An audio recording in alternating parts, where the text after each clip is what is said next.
This is a clip from a longer lecture. I've included subtitles. Most of it's fairly accurate. And I think he touches on some really important points that most of us misunderstand about compaction, hemp bricks, compressive strength, etc. So let's get started and look at this.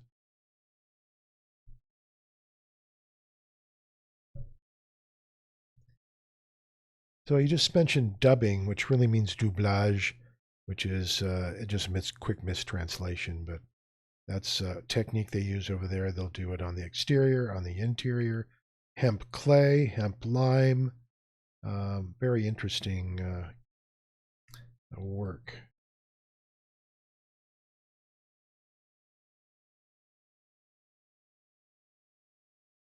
As he mentions here, formulation's not very compact, so they like to have it tight on the exterior, but loose in the center, and they'll even use, in some instances, I've seen it used where they're piercing with what looks like a scratcher.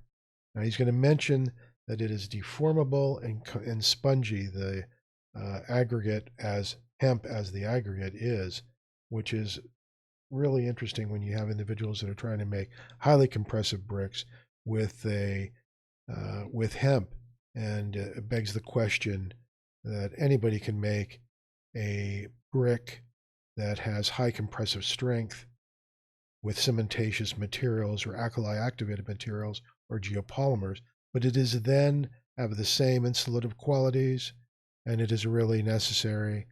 And a CMU or a concrete block is roughly 2,000 to 3,000 psi, but still requires a reinforced column with poured concrete in it. That's in short term, it's called RCs. You've got rebar that's dropped in the center of that column, concrete's poured in, and that is a reinforced column. But let's go on and look at what he discusses here and what he shows.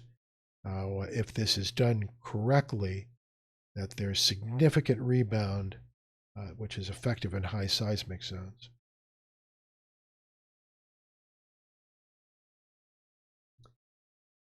Exactly. And particles are very spongy and deformable. It is what it is.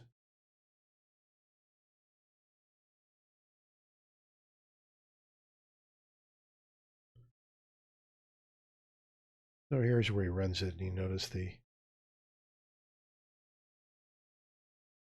now there is a light plastic sleeve that's around it, only in part of the test tube.